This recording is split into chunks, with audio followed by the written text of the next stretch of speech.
আজকে আমি একটু মৌরি চিকেন করে দেখাবো।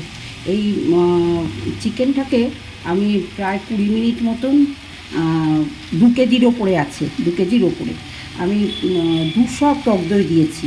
টক দই দিয়ে ম্যারিনেট করে নুন দিয়েছি, দিয়ে ম্যারিনেট করে রেখে দিয়েছি। এই যে ওদের দেখানো আছে। আমাদের বাড়িতে একটু আলু লাগে, এই যে আলুটা ভেজে রেখেছি। আর এই যে মশলাটাকে সটে করে নিচ্ছি, মশলাটা মিক্সির জারে ঘুরিয়ে নেব।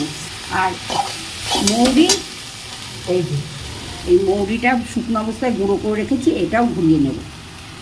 ঠিক আছে, মৌরি ফোড়ন দিলাম।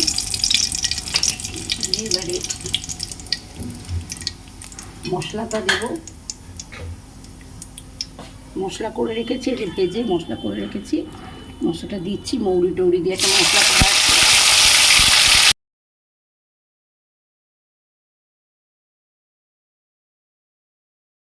তেল দিয়ে সটে করে নিয়েছিলাম, সে আমি তোমাদের সবাইকে দেখিয়েছি। তার মধ্যে আদা, পেঁয়াজ, রসুন, কাঁচা লঙ্কা, টমেটো সব কিছুই দেওয়া ছিল। মৌরি ছিল, মৌরি শুকনো এতে মিক্সিতে ঘুরিয়ে নিয়ে তাই বেটে দিয়েছি। আবার এই যে আবার কষছি। এবার একটা তেজপাতা আর মৌরি ফোড়ন দিয়ে এই যে কষছি। এবারে কষা হলে তারপরে চিকেনটা দেব।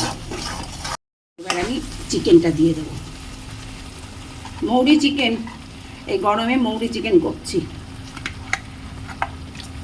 মৌরি মাস্ট, মৌরি ফোড়ন দিয়েছি, মৌরি গুঁড়ো করে দিয়েছি এর মধ্যে পেস্ট করে।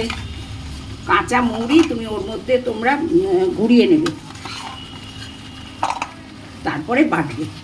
দেখালাম। এবার মাংসটা খুব ভালো করে কষছি, খুব ভালো করে কষা হবে। এই জিনিসটা একটু শুকনো মাখা মাখা মাখা মাখা খেতে হয়, খুব সুন্দর লাগে খেতে। আমি একটু ভাবছি ঝোল রাখবো। এই মৌরি দিয়ে করছি, যেহেতু গরমকাল, মৌরি খুব ঠান্ডা জিনিস। জিরে দিলাম না, জিরে একদম দেবে না। এই দেখো মাংসটা হয়ে গিয়েছে। হ্যাঁ, হয়ে গেছে, তোমাদের দেখালাম। ব্যাস কমপ্লিট একদম মাংস। আলুটা আগেই ভাজা ছিল, দিয়ে দিলাম।